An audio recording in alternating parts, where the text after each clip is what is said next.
کہتا ہوں کہ احتساب سے کوئی پاکستانی اختلاف نہیں رکھ سکتا. احتساب ہونا چاہیے، احتساب پاکستان کی زندگی ہے، لیکن احتساب ہونا چاہیے انتقام نہیں.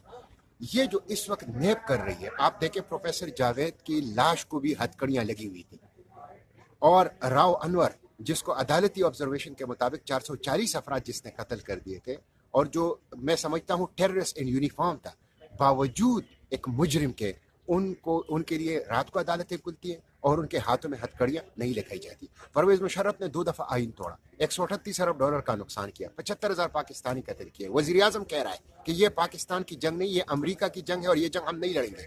ان کا احتساب کون کرے گا؟